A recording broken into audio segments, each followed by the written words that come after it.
정신 똑바로 차려! 조교의 군홧발이 제 동생 태호의 어깨를 강하게 밀쳤습니다. 군대 왔으면 가족 생각은 집어치워. 이게 뭐 하는 짓이죠?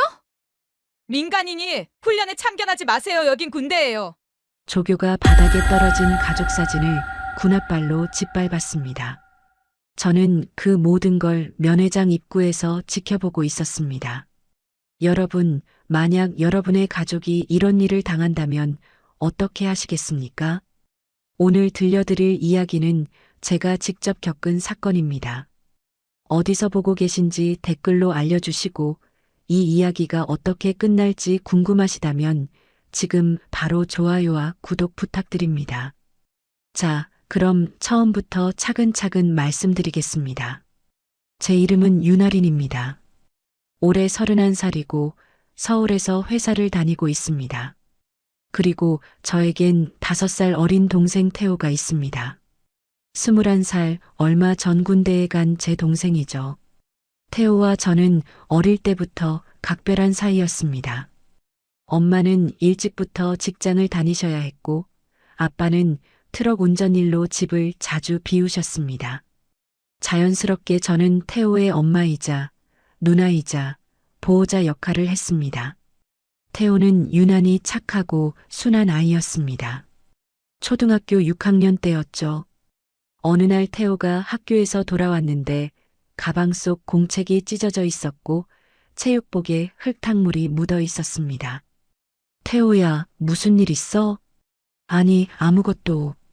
하지만 태호의 눈빛이 말해주고 있었습니다. 뭔가 힘든 일이 있다는 것을요. 다음 날 저는 학교에 찾아갔습니다. 태호를 괴롭힌 아이들을 일일이 찾아가서 따졌습니다. 내 동생한테 왜 그래? 다시 한번 그러면 가만 안 둬. 초등학교 6학년이었던 저는 진심이었습니다. 그 진심이 통했는지 아이들은 더 이상 태호를 건드리지 않았습니다. 누나, 고마워. 누나가 있어서 다행이야. 태호가 그날 저를 꼭 안아주었습니다. 저는 그때 생각했습니다. 내가 태호를 지켜야겠구나. 중학교 때도 그랬습니다. 선배들이 태호에게 심부름을 강요했을 때 저는 주저없이 학교에 찾아가 선배들과 맞섰습니다. 고등학교 때는 담임 선생님이 태호에게 부당한 처벌을 내리려 할 때 교무실까지 찾아가 항의했습니다. 선생님, 제 동생이 뭘 잘못했는지 정확히 설명해 주세요. 규정에 어긋난 처벌은 받아들일 수 없습니다. 사람들은 저를 유난스럽다고 했습니다. 오빠 같은 누나라고 불렀죠. 하지만 상관없었습니다. 제 동생이 부당한 일을 당하는 걸 그냥 보고만 있을 순 없었으니까요. 태호가 18살이 됐을 때 아빠가 교통사고로 돌아가셨습니다. 그 이후로 엄마는 생계를 위해 더 바쁘게 일하셨고 저는 더욱 태호의 보호자 역할을 했습니다. 대학 진학, 아르바이트, 진로 고민까지 모든 것을 함께 의논했습니다. 그렇게 저희는 의지하며 살아왔습니다. 태호가 21살이 되던 해 입대 통지서가 날아왔습니다. 입대 일주일 전 저희는 태호가 좋아하는 떡볶이 집에서 마지막 외식을 했습니다. 누나, 나 진짜 걱정돼. 태호가 젓가락을 내려놓으며 말했습니다. 뭐가? 군대. 나 체력도 약하고 낯선 사람들이랑 지내는 것도 힘든데 적응 못하면 어떡하지? 태호의 목소리가 떨렸습니다. 저는 태호의 손을 꽉 잡았습니다. 태호야, 거긴 훈련받는 곳이야. 처음엔 힘들겠지만 넌 할 수 있어. 그리고 부당한 일이 있으면 절대 참지 말고 바로 얘기해. 알았지? 응. 근데 누나, 군대는 말이 안 통하는 곳이라고들 하던데. 계급이 전부라고. 세상 어디든 법은 통해. 군대라고 해서 불법이 용인되는 곳은 아니야. 걱정 마. 태호가 고개를 끄덕였지만 얼굴엔 여전히 불안이 가시지 않았습니다. 누나, 혹시 내가 힘들면 면회 와줄 수 있지? 당연하지. 언제든지 갈게.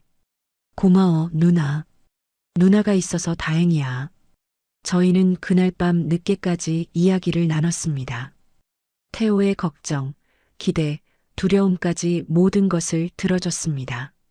입대 당일 새벽같이 일어나 강원도 훈련소까지 태호를 데려다 줬습니다. 훈련소 정문 앞에는 이미 많은 입영 장정들과 가족들이 모여 있었습니다. 누나 다녀올게. 응, 조심해. 힘들면 편지 써. 면회 때 올게. 태호가 뒤돌아서서 정문 안으로 걸어 들어갔습니다. 몇 걸음 가다가 뒤돌아보며 손을 흔들었습니다. 저도 손을 흔들어 줬습니다. 태호의 뒷모습이 점점 작아졌습니다. 왠지 가슴이 먹먹했습니다. 잘 지낼 수 있겠지. 우리 태호니까. 저는 그렇게 스스로를 다독이며 돌아섰습니다. 태호가 훈련소에 들어간 지 일주일 후 첫 편지가 왔습니다. 누나, 잘 지내고 있어요. 훈련은 힘들지만 다들 그렇다고 하니까 괜찮아요. 누나 건강하게 지내요. 걱정 마세요. 짧은 편지였습니다. 하지만 뭔가 이상했습니다. 태호의 글씨체가 평소보다 흐트러져 있었고 괜찮다는 말이 2번이나 나왔습니다. 태호는 힘들 때일수록 괜찮다고 말하는 버릇이 있었습니다. 상대방을 걱정시키기 싫어서였죠. 일주일 후 2번째 편지가 왔습니다. 누나, 괜찮아요. 조금만 기다려요. 면회 때 뵐게요. 더 짧아진 편지. 그리고 또 괜찮다는 말. 제 직감이 말하고 있었습니다. 뭔가 잘못되고 있다고. 저는 훈련소 홈페이지에 접속해서 면회 일정을 확인했습니다. 가장 빠른 면회일은 2주 후였습니다. 저는 그날을 달력에 표시해 두고 마음속으로 다짐했습니다. 태호야, 조금만 기다려. 누나가 갈게. 면회일 아침 새벽 5시에 일어났습니다. 서울에서 강원도 훈련소까지는 차로 3시간이 걸렸습니다. 추운 겨울 산길을 달리며 저는 계속 생각했습니다. 태호가 괜찮을까? 정말 괜찮은 걸까? 훈련소에 도착한 건 오전 9시 반쯤이었습니다. 면회 시간은 10시부터였지만 저는 일찍 도착해서 주차장에서 기다렸습니다. 주변엔 다른 가족들도 하나둘 도착하기 시작했습니다. 엄마들, 아빠들, 여자친구들. 모두 기대 반 걱정 반인 표정이었습니다. 10시가 되자 면회장 문이 열렸습니다. 저는 다른 사람들과 함께 안으로 들어갔습니다. 넓은 운동장 같은 곳에 훈련병들이 일렬로 서 있었습니다. 모두 똑같은 녹색 군복을 입고 똑같은 자세로 서 있었습니다. 저는 한눈에 태호를 찾았습니다. 뒤에서 3번째 줄, 오른쪽에서 4번째. 마른 체격이라 금방 알아볼 수 있었습니다. 하지만 태호의 모습이 걱정스러웠습니다. 얼굴이 입대 전보다 훨씬 여위어 있었고 표정이 굳어 있었습니다. 눈빛에 긴장이 가득했습니다. 저는 태호에게 손을 흔들려고 했습니다. 태호도 저를 봤습니다. 순간 태호의 얼굴에 안도가 스쳤습니다. 하지만 동시에 뭔가 두려워하는 표정도 함께 보였습니다. 왜 저런 표정을 짓지? 제 시선이 태호 옆으로 옮겨갔습니다. 그곳엔 여자 조교가 서 있었습니다. 하사 계급장을 단 강소희라는 이름표의 조교였습니다. 강소희의 표정이 묘했습니다. 날카로운 눈빛, 굳게 담은 입술, 그리고 권력을 쥔 사람 특유의 거만함 같은 게 느껴졌습니다. 그녀는 훈련병들을 훑어보듯 쳐다보고 있었고 훈련병들은 모두 그녀의 시선을 피하려는 듯 더욱 긴장한 자세를 취하고 있었습니다. 주변 분위기가 이상했습니다. 다른 중대의 훈련병들은 가족들을 보며 미소를 짓거나 반가워하는 모습이었는데 태호가 속한 중대는 달랐습니다. 모두가 경직되어 있었고 움직임 하나하나가 조심스러워 보였습니다. 뭔가 이상한데 제 직감이 불안을 느꼈습니다. 바로 그때였습니다. 강소희가 갑자기 큰 소리로 외쳤습니다. 정신 똑바로 차려. 날카로운 목소리가 면회장 전체에 울려 퍼졌습니다. 훈련병들이 몸을 더욱 곧게 세웠습니다. 태호도 마찬가지였습니다. 어깨에 힘이 잔뜩 들어가 있었습니다. 윤태호 이병. 강소희가 태호를 지목했습니다. 태호의 얼굴이 순간 창백해졌습니다. 자세 흐트러졌어. 어깨 펴. 태호가 황급히 어깨를 더 펴려고 했습니다. 하지만 이미 충분히 바른 자세였습니다. 아무리 봐도 흠잡을 데가 없었습니다. 그런데 강소희는 태호에게 다가갔습니다. 그리고 아무 예고도 없이 군홧발로 태호의 어깨를 강하게 밀쳤습니다. 이게 자세냐? 탁! 아! 태호가 비명과 함께 옆으로 크게 비틀거렸습니다. 균형을 완전히 잃은 태호는 그대로 바닥으로 넘어졌습니다. 넘어지면서 반사적으로 오른손을 바닥에 짚었습니다. 뚝! 저는 그 소리를 들었습니다. 멀리 떨어져 있었지만 무언가 어긋나는 선명한 소리였습니다. 태호의 얼굴이 순식간에 새하얗게 질렸습니다. 손목이 부자연스럽게 휘어져 있었고 피부가 찢어지며 선홍빛 피가 배어나오기 시작했습니다. 으윽! 태호가 신음을 삼키며 일어나려고 했습니다. 하지만 손목의 통증 때문인지 몸을 제대로 가누지 못했습니다. 그런데 더 충격적인 일이 벌어졌습니다. 태호가 목에 걸고 있던 작은 목걸이가 바닥으로 떨어진 겁니다. 가족 사진이 담긴 로켓 목걸이였습니다. 엄마, 아빠, 저, 그리고 태호. 넷이서 마지막으로 함께 찍은 사진이었습니다. 아빠가 돌아가시기 일주일 전에 찍었던 저희에겐 세상에서 가장 소중한 사진이었죠. 그 목걸이가 바닥을 구르다가 하필이면 강소희의 발끝 앞에 멈춰 섰습니다. 강소희는 그걸 내려다봤습니다. 그리고 모든 사람들이 보는 앞에서 군홧발로 그 사진을 밟았습니다. 아니, 밟은 정도가 아니었습니다. 발끝으로 비틀듯이 짓밟았습니다. 군대 왔으면 가족 생각은 집어치워. 여긴 민간인 감성 따위 필요 없는 곳이야. 알았어? 태호는 피 묻은 손목을 움켜쥔 채 그저 고개만 끄덕였습니다. 주변이 조용했습니다. 다른 훈련병들도 면회 온 가족들도 모두 숨죽인 채 그 장면을 지켜볼 뿐이었습니다. 누구도 나서지 않았습니다. 군대니까, 훈련이니까, 조교가 하는 일이니까 그렇게 넘어가는 분위기였습니다. 하지만 저는 달랐습니다. 제 눈엔 모든 게 보였습니다. 태호의 부은 손목, 찢어진 피부로 흘러내리는 피, 부자연스럽게 꺾인 손목 각도, 그리고 무엇보다 짓밟힌 아빠의 사진. 제 안에서 뭔가가 끓어올랐습니다. 분노였습니다. 하지만 단순한 분노가 아니었습니다. 평생 동생을 지켜온 누나로서의 본능적인 보호 욕구였습니다. 저는 천천히 가지만 확고하게 면회장 안쪽으로 걸어 들어갔습니다. 제 발걸음을 본 태호의 얼굴에 놀람이 스쳤습니다. 누나, 안 되라고 눈빛으로 말하는 것 같았습니다. 하지만 저는 멈추지 않았습니다. 저는 강소희 하사 앞에 섰습니다. 강소희가 저를 위아래로 훑어봤습니다. 그녀의 눈엔 무시와 비웃음이 담겨 있었습니다. 누구세요? 면회객은 지정된 구역에만 계셔야 하는데요. 저는 차분하지만 명확한 목소리로 물었습니다. 지금 하신 행동, 어느 규정에 근거한 겁니까?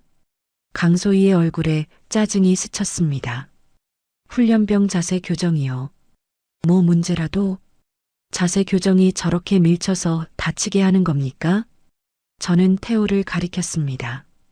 태호는 여전히 바닥에 쭈그려 앉아 손목을 움켜쥐고 있었고 피가 손가락 사이로 흘러내리고 있었습니다. 이병, 일어나. 아프면 의무실 가면 되잖아. 강소희가 태호에게 소리쳤습니다. 하지만 태호는 손목 통증 때문에 제대로 일어서지 못했습니다.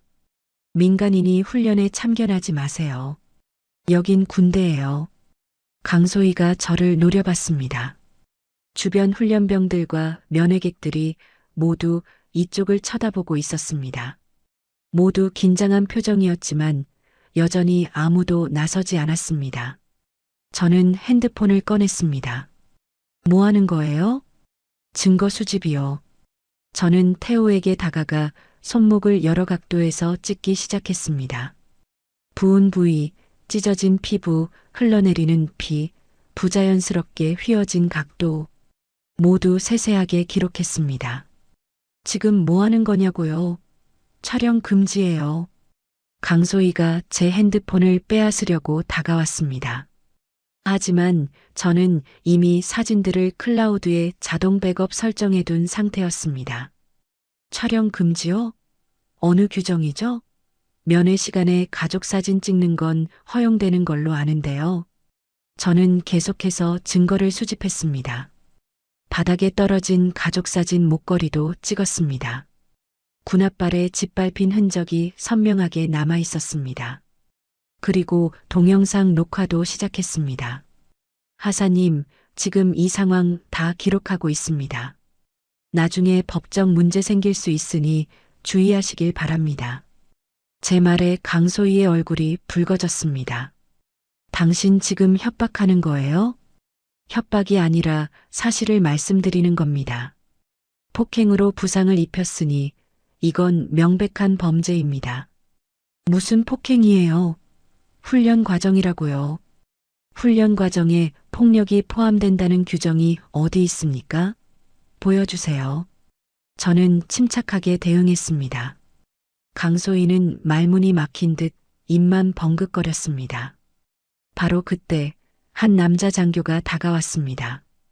중2 계급장을 단 장민석이라는 이름표의 장교였습니다. 무슨 일입니까? 장민석 중위가 상황 파악이라도 하듯 주변을 둘러봤습니다. 강소희가 재빨리 말했습니다. 중대장님, 이 민간인이 훈련에 간섭하고 있습니다. 저는 즉시 대답했습니다. 저 조교가 제 동생을 밀쳐서 손목이 다쳤습니다. 그리고 가족 사진을 짓밟았습니다. 지금 즉시 의료 조치와 사과가 필요합니다. 장민석 중위는 태호의 손목을 힐끗 보더니 곧 부드러운 미소를 지으며 말했습니다. 아, 훈련 과정에서 있을 수 있는 일입니다. 오해하지 마세요. 저희가 바로 의무실로 데려가겠습니다. 오해가 아니라 명백한 폭행입니다. 에휴, 면회객께서 너무 예민하게 반응하시는 것 같네요. 훈련병들 다 이렇게 훈련받습니다. 장민석 중위의 말투는 정중했지만 제 말을 무시하는 투였습니다. 그럼 CCTV 확인하시죠. 분명히 찍혀 있을 겁니다. 제 말에 장민석 중위의 표정이 미세하게 굳었습니다. CCTV는 행정 절차가 필요합니다. 왜 어렵죠? 사고가 났는데 확인하는 게 당연한 거 아닙니까? 민간인께서 요구하실 사항이 아닙니다. 그럼 정식으로 요청하겠습니다. 그리고 지금 당장 헌병대에 신고하겠습니다. 저는 핸드폰을 들어 번호를 찾기 시작했습니다. 장민석 중위의 얼굴에 당황이 스쳤습니다. 잠깐만요. 그렇게까지 하실 필요 없습니다. 제대로 처리하실 건가요? 물론입니다. 일단 의무실로 데려가서 치료하겠습니다. 의무 기록 남기시고 정확한 부상 경위도 기록하세요. 제가 찍은 사진도 증거로 제출하겠습니다. 장민석 중위는 잠시 말을 잃었습니다. 그리고 강소희를 쳐다봤습니다. 강소희는 불안한 표정으로 고개를 숙였습니다. 저는 전화를 걸기 시작했습니다. 신호음이 울렸습니다. 여보세요, 서태준입니다. 익숙한 목소리였습니다. 저와 함께 일했던 헌병대장이었습니다. 대령님, 저 윤아린입니다. 지금 강원도 신병훈련소에 와 있는데요. 급히 도움이 필요합니다. 무슨 일인가? 제 동생이 조교한테 폭행당해서 손목이 다쳤습니다. 그런데 부대에서 은폐하려는 것 같습니다. 알겠네. 위치 보내주게. 바로 가겠네. 전화를 끊고 저는 장민석 중위를 똑바로 쳐다봤습니다. 그의 얼굴은 이미 창백해져 있었습니다. 헌병대장님이 곧 오십니다. 그때까지 제대로 대응하시길 바랍니다. 일단 의무실로 가죠. 장민석 중위가 마지못해 말했습니다. 2명의 훈련병이 태호를 부축해 일으켰습니다. 저도 따라가려는데 장민석 중위가 손으로 제지했습니다. 의무실은 민간인 출입이 통제됩니다. 왜요? 보호자인데요. 규정입니다. 진료 끝나면 다시 나오니 여기서 기다리세요. 안 됩니다. 제가 직접 확인해야 합니다. 안 된다니까요. 장민석 중위의 목소리가 높아졌습니다. 주변 시선이 더 집중됐습니다. 저는 태호에게 작게 말했습니다. 태호야, 무슨 일 있어도 진실대로 말해. 알았지? 태호가 고개를 끄덕였습니다. 그의 눈에는 두려움과 함께 저를 믿으려는 빛이 보였습니다. 태호가 의무실 건물로 들어갔습니다. 강소의 하사도 함께 따라갔습니다. 저는 건물 밖에 남았습니다. 하지만 저는 가만히 기다리지 않았습니다. 의무실 건물을 돌면서 창문을 찾았습니다. 다행히 한쪽 창문이 살짝 열려 있었고 안이 보였습니다. 의무실 안에서 의무병이 태호의 손목을 살펴보고 있었습니다. 엑스레이를 찍고 부목을 대고 붕대를 감았습니다. 치료 자체는 제대로 하는 것 같았습니다. 하지만 이상한 점이 있었습니다. 의무병은 치료는 했지만 컴퓨터에 기록을 남기지 않고 있었습니다. 의무 기록 프로그램이 화면에 켜져 있었지만 아무것도 입력하지 않았습니다. 강소의 하사가 옆에서 계속 뭔가를 속삭이고 있었고 태호는 고개를 숙인 채 아무 말도 하지 못하고 있었습니다. 저는 핸드폰을 꺼내 그 장면을 동영상으로 찍기 시작했습니다. 창문 너머였지만 충분히 상황이 보였습니다. 의무병이 기록하지 않는 모습, 강소희가 감시하는 모습, 태호가 위축된 모습까지 모두 담았습니다. 15분쯤 지났을 때 의무실 문이 열리고 태호가 나왔습니다. 손목에는 깔끔하게 붕대가 감겨 있었지만 표정은 더 어두워져 있었습니다. 저는 재빨리 태호에게 다가갔습니다. 태호야, 괜찮아? 응, 괜찮아, 누나. 의무 기록 남겼어? 태호가 잠깐 망설이다가 작게 고개를 저었습니다. 안 남겼대. 큰 부상 아니라고. 뭐? 제 목소리가 커졌습니다. 바로 그때 한 남자가 의무실 건물에서 나왔습니다. 중령 계급장을 단 박기문이라는 이름표의 남자였습니다. 훈련대장이었습니다. 뭔 소라니요? 박기문 중령의 목소리는 위압적이었습니다. 그는 장민석 중위에게 눈짓을 했고 장민석은 재빨리 상황을 보고했습니다. 훈련병이 넘어져서 손목을 다쳤는데 보호자분께서 과도하게 반응하고 계십니다. 과도하게요? 제 동생이 조교한테 밀쳐서 다쳤는데 과도한 게 뭐가 있습니까? 제 말에 박기문 중령이 저를 위아래로 훑어봤습니다. 그의 눈에는 민간인 주제라는 무시가 담겨 있었습니다.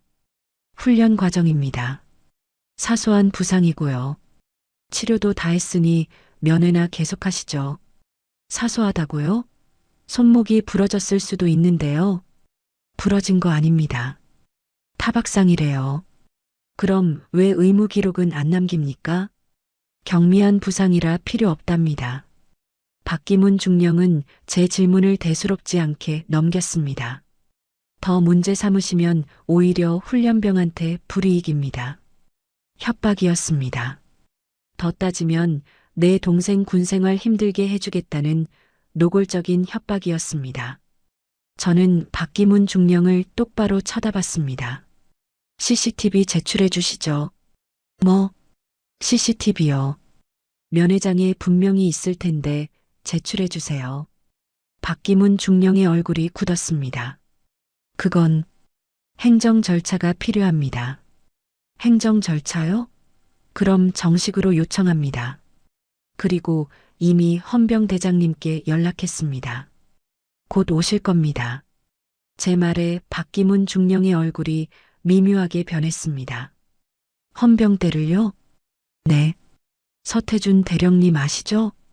박기문 중령은 잠시 말을 잃었습니다. 장민석 중위와 강소희 하사도 불안한 표정으로 서로를 쳐다봤습니다. 그렇게까지 하실 필요는 없을 것 같은데요. 박기문 중령의 기세가 눈에 띄게 꺾였습니다. 저희가 제대로 처리하겠습니다. 기록도 남기고 이미 늦었습니다. 헌병대에서 조사할 겁니다. 저는 핸드폰을 확인했습니다.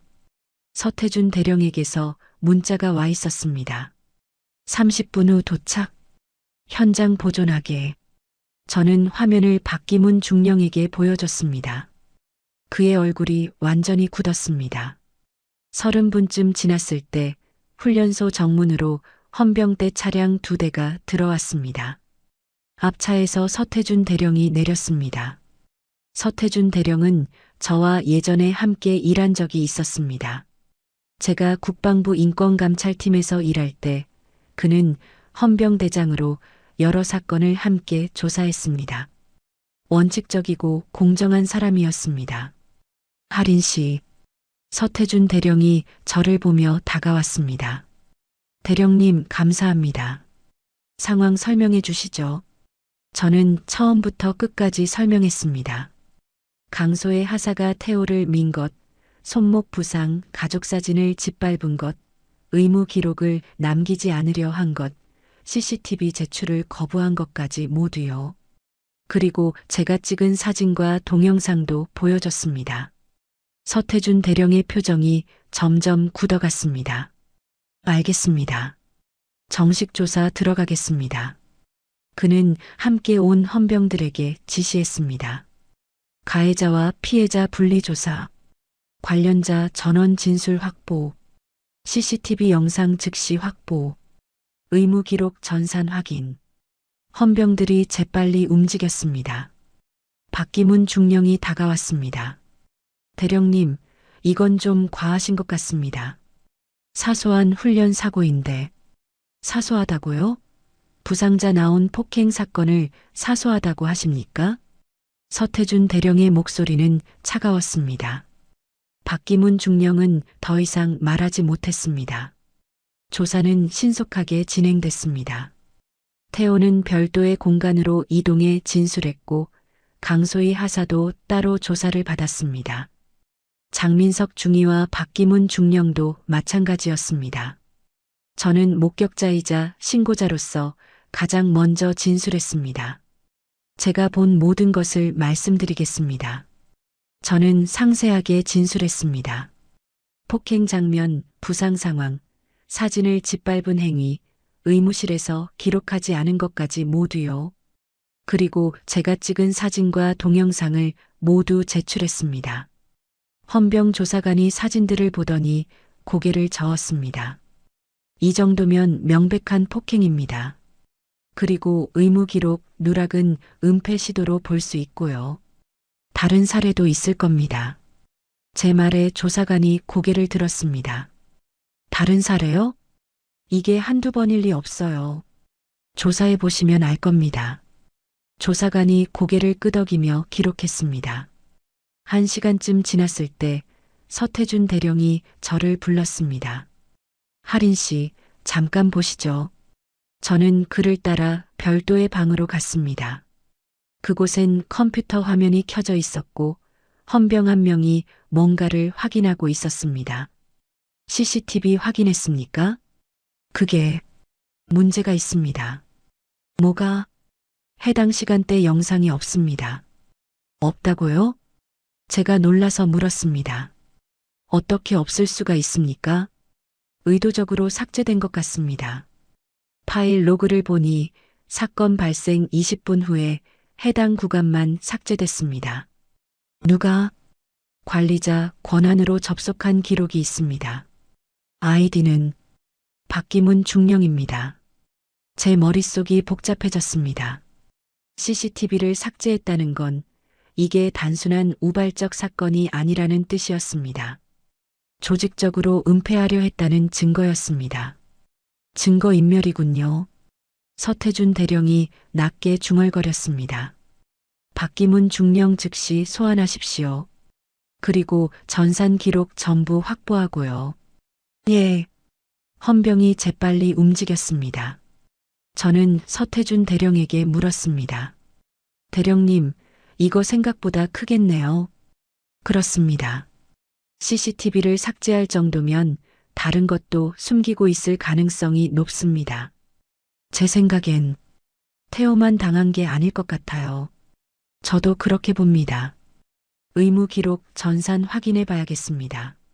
서태준 대령은 다른 헌병에게 지시했고 곧 의무실 전산 기록이 출력됐습니다. 기록을 살펴보던 헌병이 놀란 표정으로 말했습니다. 대령님, 이거 최근 한 달간 부상 기록이 3건밖에 없습니다. 뭐라고요? 신병 300명이 훈련받는데 부상이 3건뿐이라는 게 말이 됩니까? 서태준 대령이 기록을 직접 확인했습니다. 그의 얼굴이 점점 어두워졌습니다. 이건 조직적인 은폐입니다. 부상자가 나와도 기록을 안 남긴 겁니다. 다른 훈련병들도 조사해야겠습니다. 그렇게 하십시오. 헌병대의 조사는 더 깊이 들어갔습니다. 태호가 속한 중대의 훈련병들을 하나씩 불러서 진술을 받았습니다. 그리고 놀라운 사실들이 드러났습니다.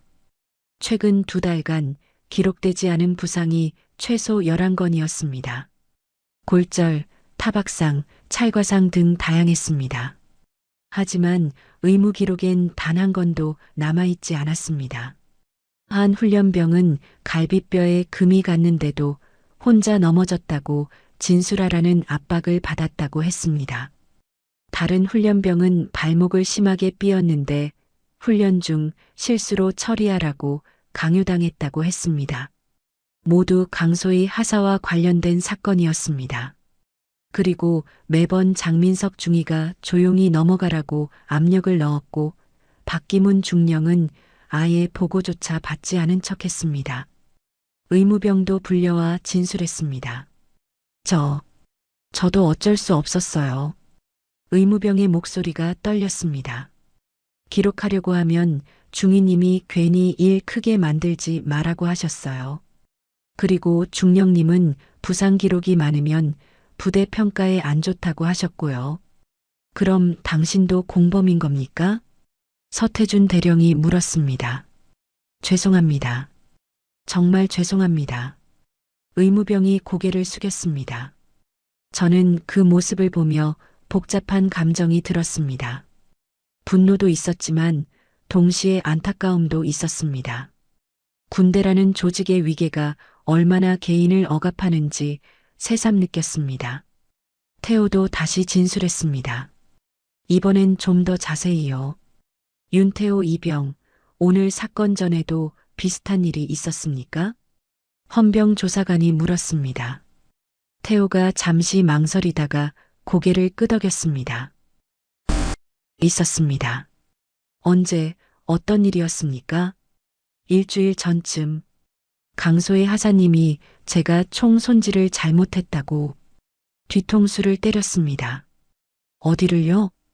뒤통수요. 그리고 사흘 전엔 제 침상 정리가 안 됐다고 발로 차셨어요. 배를? 태호의 목소리가 점점 작아졌습니다. 저는 옆에서 듣고 있다가 주먹을 쥐었습니다. 태호가 편지에서 괜찮다고 쓴 이유를 이제야 알 것 같았습니다. 괜찮지 않았지만 말할 수 없었던 거였습니다. 왜 그때 신고하지 않았습니까? 신고하면 더 맞을 것 같아서요. 그리고 중대장님이 훈련이니까 참아라고 하셨어요. 장민석 중위가요? 예. 조사관이 기록하며 고개를 끄덕였습니다. 저는 태호에게 다가가 어깨를 두드렸습니다. 잘했어, 태호야. 진실 말해줘서 고마워. 태호가 저를 보며 울먹였습니다. 누나, 나 큰일 만든 것 같아. 아니야.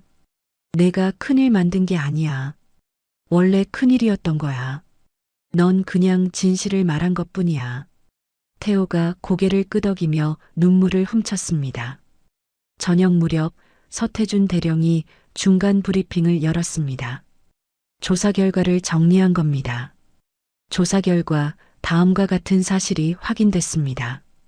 서태준 대령이 발표했습니다. 첫째, 강소희 하사의 반복적인 폭행. 피해자 최소 8명. 둘째, 장민석 중위의 은폐 지시 및 피해자 협박. 셋째, 박기문 중령의 조직적 은폐 및 증거인멸.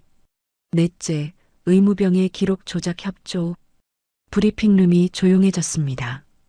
이는 군 형법상 폭행, 직권남용, 증거인멸에 해당합니다.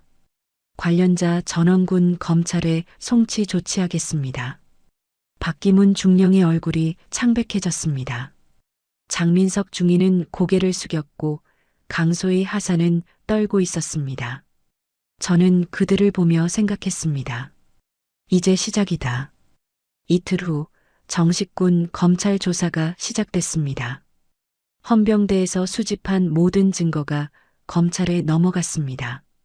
사진, 동영상, 진술서, 의무 기록, 누락 증거, CCTV 삭제 로그까지 모두요. 군 검찰은 신속하게 움직였습니다. 박기문 중령은 직권남용, 증거인멸, 부하보호 의무 위반으로 기소됐습니다. 장민석 중위는 직권남용, 은폐교사로 기소됐습니다. 강소희 하사는 상습폭행, 명예훼손으로 기소됐습니다. 한 달 후 재판이 열렸습니다. 저와 태호는 증인으로 출석했습니다. 군사법원은 엄숙했습니다. 판사석에 3명의 군법무관이 앉아 있었고 피고인석에는 박기문, 장민석, 강소희가 앉아 있었습니다. 검사가 증거를 제시했습니다. 제가 찍은 사진들이 스크린에 떴습니다. 태호의 부은 손목, 찢어진 피부, 흘러내리는 피, 그리고 짓밟힌 가족사진. 법정 안에 사람들이 탄식했습니다. 다른 피해자들의 증언도 이어졌습니다.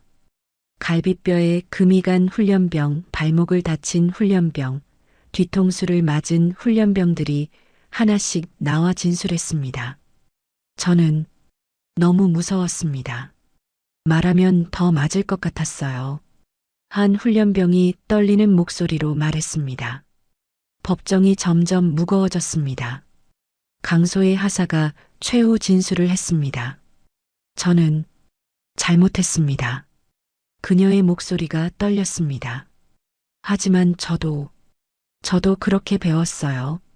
선임들한테 강해야 한다고, 약하면 군대에서 살아남을 수 없다고. 그래서 저도. 강소희가 울먹였습니다. 저도 훈련병 시절에 맞았어요. 많이 맞았어요. 그래서 군대는 원래 그런 곳인 줄 알았어요. 잘못인 줄 몰랐어요. 저는 그 모습을 보며 복잡한 감정을 느꼈습니다. 그녀도 피해자였을 수 있다는 생각이 들었습니다. 폭력의 순환 속에서 가해자가 된 피해자. 하지만 판사는 단호했습니다. 피고인이 과거에 피해를 입었다고 해서 다른 사람에게 폭력을 행사해도 된다는 뜻은 아닙니다. 피고인은 조교로서 훈련병들을 보호하고 교육해야 할 의무가 있었습니다. 하지만 그 의무를 저버렸습니다. 강소희는 고개를 숙였습니다. 장민석 중위와 박기문 중령도 최후 진술을 했습니다.